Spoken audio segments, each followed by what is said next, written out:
¿Te acordás de esas comidas que te hacían tan feliz? Restaurant Retruco. Comidas argentinas en Barcelona. Milanesas, empanadas, pizza clásica, choripanes, parrilla, flan, alfajores y mucho más. Visita nuestra web, mira el menú completo y pedinos lo que quieras que te lo llevamos a tu casa. www.retruco.es. Estamos en Cristóbal de Moura 105, Poblenou.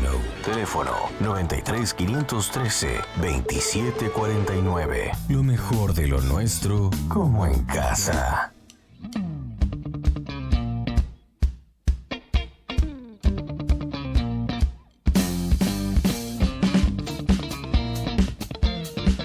Con su cortina favorita. Sí, estaba. Estaba. Sí. Señorita Natalie, momento suyo, columna de el señor Cortázar. Bueno, Julio César vamos a Cortázar. hablar un poquito de uno de nuestros arrancaba escritores, mal ¿no? el tipo. No. Julio César Julio Cortázar. César, claro, ahí ya estamos. Sí. No, uno de nuestros escritores, ¿no? Galardonados, de los que siempre nos jactamos los argentinos. Sí, porque tenemos a Cortázar. El problema es que Cortázar ni siquiera nació en Argentina. ¿Cómo? ¿Cómo? ¿Qué es colombiano? No, ¿Uruguayo? no, ¿Chileno? no, ¿Rumano? no, ¿Ginebra? no. Su padre era embajador en Bélgica. Marcelo Puchetti, no me dice nada. Su padre era embajador. Sí. Entonces, él nace en Bélgica, Ah. en la embajada argentina. No, pero nace en la embajada. Bueno, ¿sí? ahí está el tema, ¿no? Algunos dicen que sí, otros dicen que no, que el padre que era embajador, Y no al- sé, y al movió poquito papeles. rato el que no bailaba Movió se empieza a mover. papeles, sí, claro, de alguna manera. Ok. Pero bueno, él es registrado como Argentina, Ya empezamos con un misterio. argentino y belga, sí. Y esas cosas te Argentino-belga. generan, viste, como cosas, porque decís como un misterio, deben estar los papeles en algún lado, no debería ser Claro. tan difícil identificar qué onda. Claro. Bueno, sí, ¿Cómo argentino. puede ser un misterio que y no belga. sepamos dónde Y nació algo un tipo más que nació también. ¿en qué? ¿En 1914, bueno, 14, ¿no? nació Esta. al empezar la guerra, de hecho, eso Claro. retrasó el tema de que se volvieran a la Argentina. 4 años se quedaron clavados hasta 1918. Cortázar vivió en Barcelona 1 año y medio, Mirá. cuando era chiquitito, Claro. muy chiquitito, y luego se fue a Argentina con la familia a Banfield. Los padres se separan, el padre de hecho lo abandona alrededor de los 6 años. Y bueno, él hace la suya en Argentina. Una persona muy inteligente, muy capaz, muy leído. Bueno, amante del jazz. ¿Drogadicto?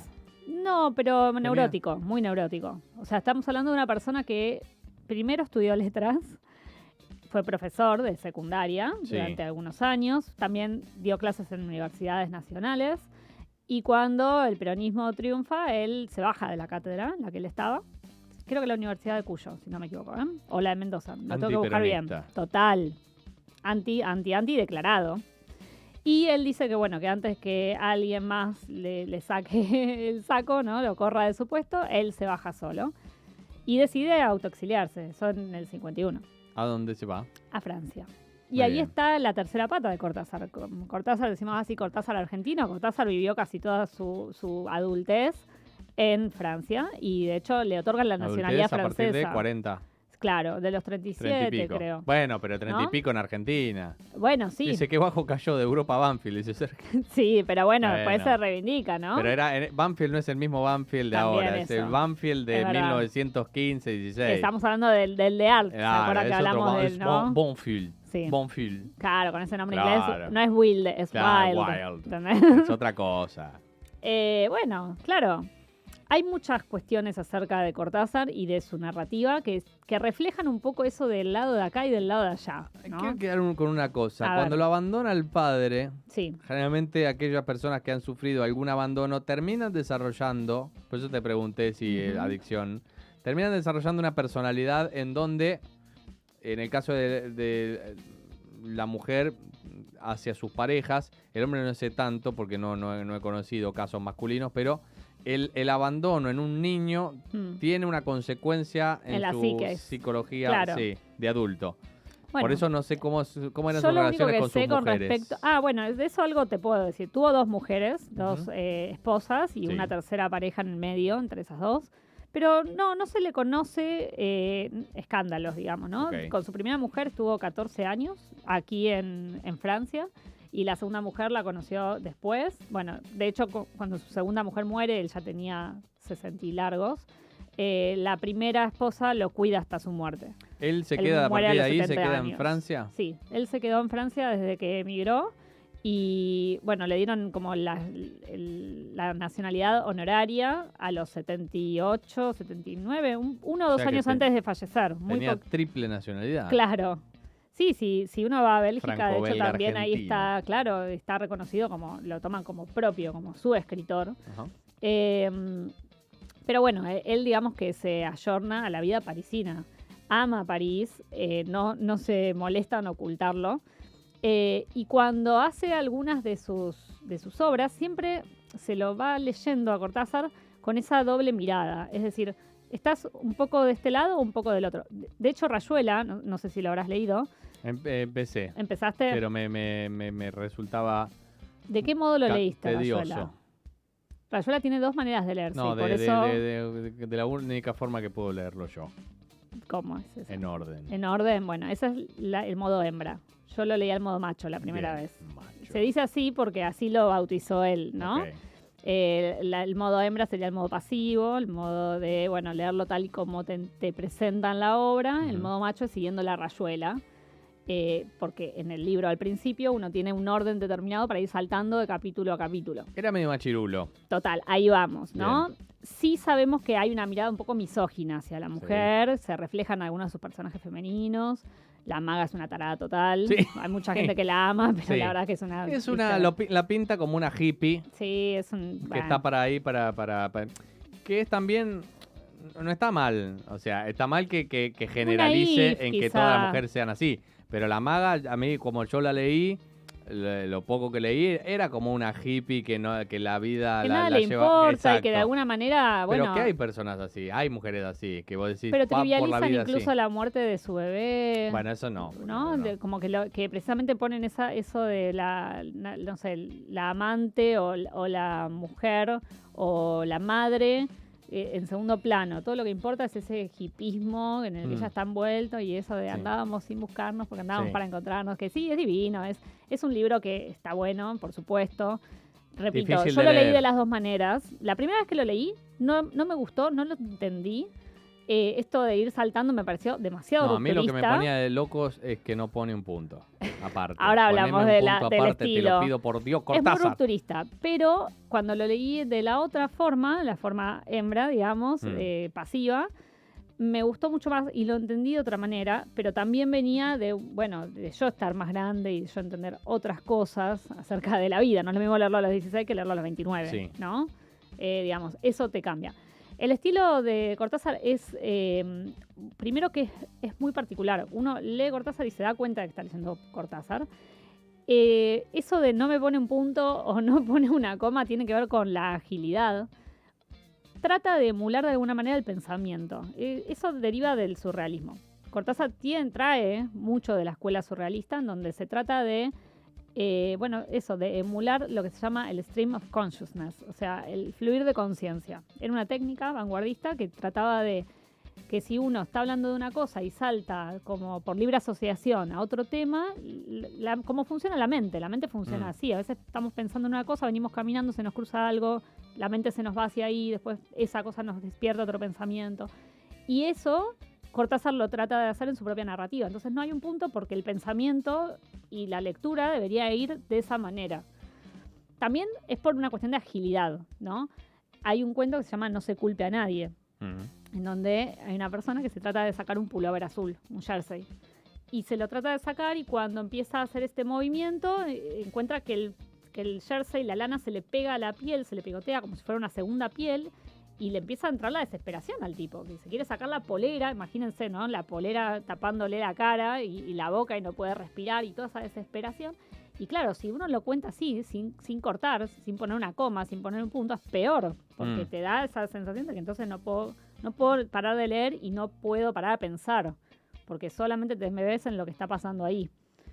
De hecho el final es muy así, termina diciendo algo así, lo estoy parafraseando, ¿no? De memoria, pero decía algo así como, bueno, y la lana y el pullover y la altura y los 12 pisos. Y vos te das cuenta de que se cayó de la ventana por querer sacarse el pullover, porque ese pullover le enredó y se hizo otra cosa, como misteriosa, ¿no? Ya no me cae bien Cortázar si le gusta Francia mal, por los franceses, no por el territorio, dice Sergio. Y bueno, a mí tampoco me gusta mucho Francia. Yo soy más inglesa, ¿vieron? Claro, Ingleses y franceses no se no llevan bien. No se llevan bien. Claro. Y en el caso de Rayuela, ¿por qué lo justificás? El punto cuando leo es una Rayuela, novela... está contando episodios, entonces en ese caso no hace falta no poner un punto. Él decía que era la contranovela. No era una novela hegemónica. Nosotros estamos acostumbrados a que la novela sea la del siglo XIX, que nos cuenta la totalidad de una trama o sigue a un personaje en todos sus aspectos, psicológico, moral y demás. Incluso por ahí se cuenta sobre, la economía o la política del país de ese personaje. Estoy hablando de obras como, Rojo y Negro de Stendhal o las de Jane Austen o Charles Dickens. Bueno, sí. Ya el siglo XIX era una cosa, el siglo XX es rupturista. Tenemos novelas vanguardistas como Ulises de Joyce, En busca del tiempo perdido de Proust. Esos son las primeras vanguardias, las del siglo XX, y después tenés las segundas vanguardias, que son las del boom latinoamericano. Y ahí entra Cortázar, entra Carlos Fuentes, entra Rulfo y entra García Márquez con 100 años de soledad. Estamos hablando de la misma época, 67 García Márquez, 63 Rayuela. Sí, son obras que no podemos saltar, no podemos dejarlas pasar. Estoy de acuerdo, puede no gustar, el estilo es difícil, no es...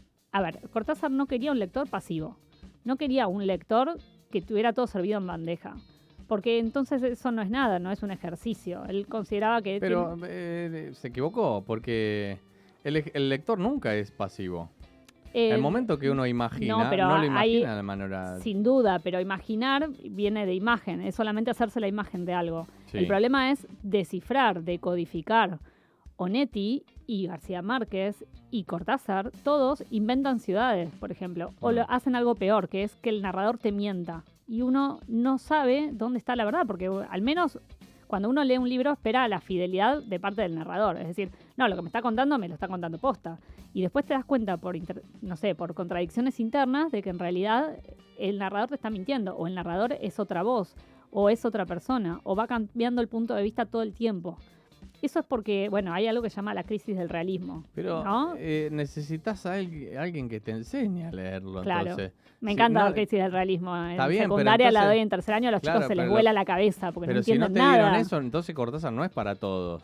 No digo que es para todos, pero hay algunos de sus cuentos que sí se pueden leer de manera más pasiva y que si bien hay metáforas y hay cosas detrás, todos lo podemos entender y a todos nos puede gustar porque tiene este estilo tan particular. Casa Tomada, por ejemplo, ¿no? Casa Tomada, ¿recordás el cuento? No. Sí, la leí, pero... el típico del secundario. Casa Tomada nos habla y de... el Axolotl. El Axolotl, claro. Lindo cuento. Nos habla de la dualidad, ¿no? Y Sí. del doble, esa figura tan importante en la literatura. Casa Tomada cuenta cómo dos hermanos medio ricachones de un barrio, si no me equivoco, era en Belgrano, tenían una casona, vivían allí y de a poco empiezan a escuchar ruidos. La casa está dividida en dos salas.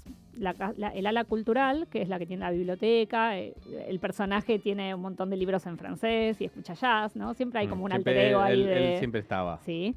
E Irene, que ella es la única que tiene nombre, es la que teje como Penélope. Teje y desteje todo el día porque es su único entretenimiento.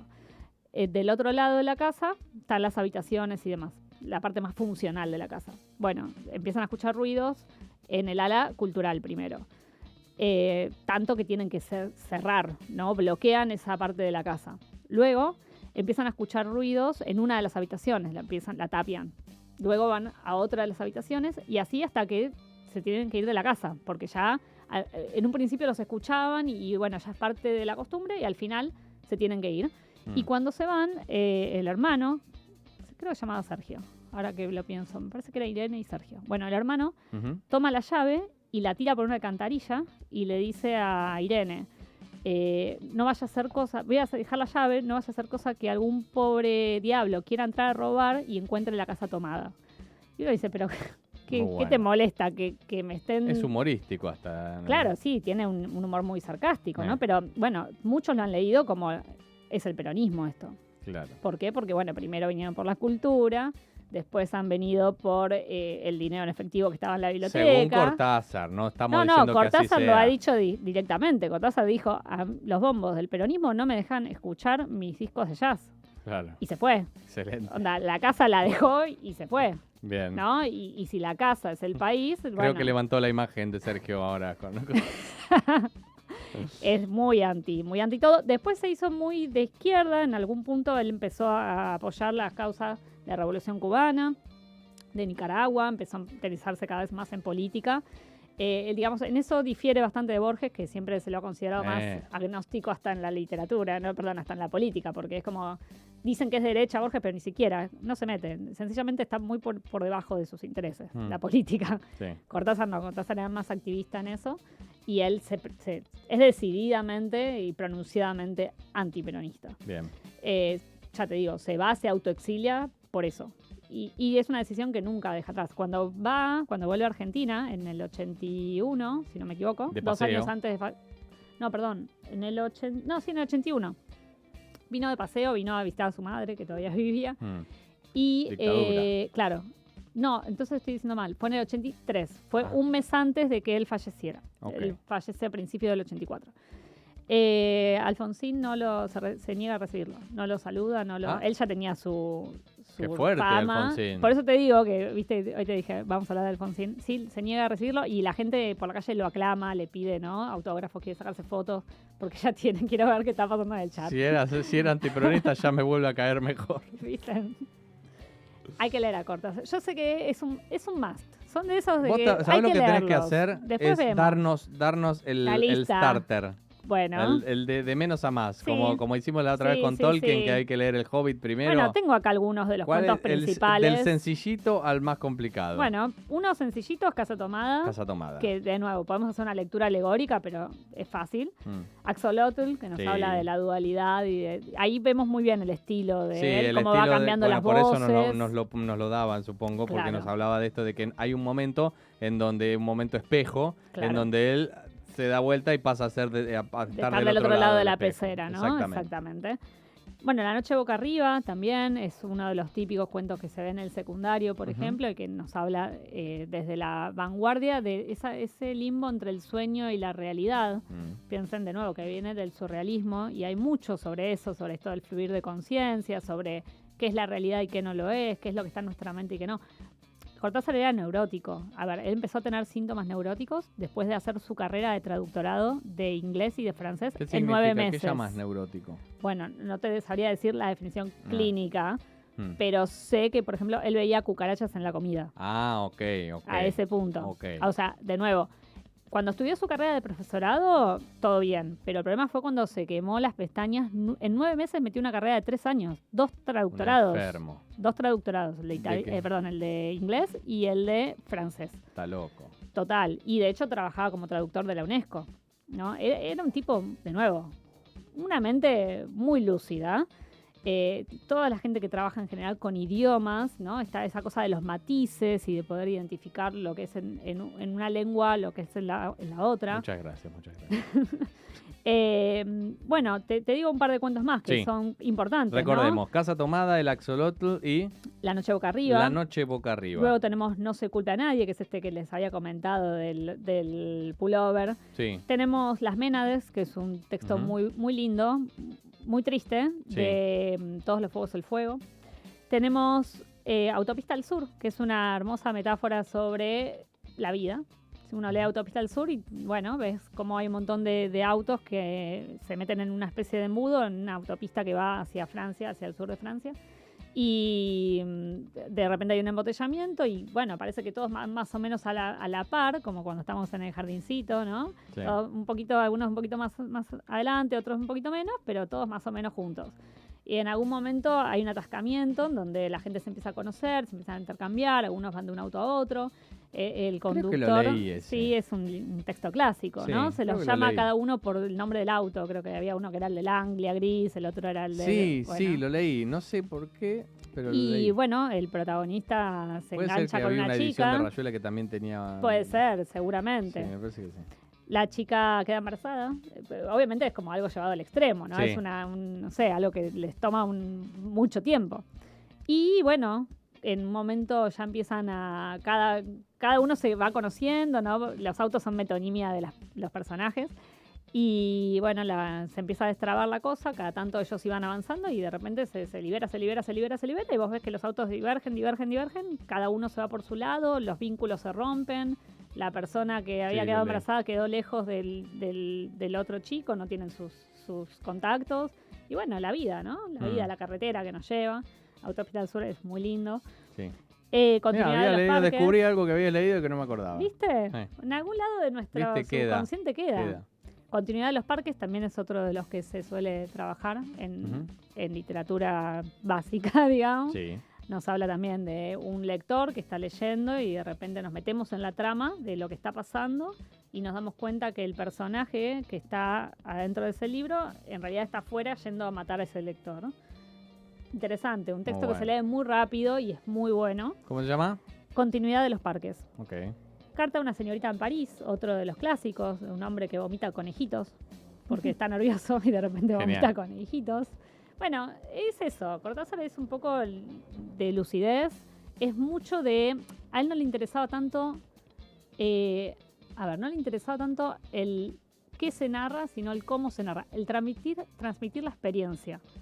Él tiene como 2 etapas, una que es la del cuentista perfecto, clasicista, donde la estructura cierra y es perfecta, ¿no? Con su inicio, su nudo, su desenlace, los personajes bien presentados, todo, como para hacer un análisis estructural divino.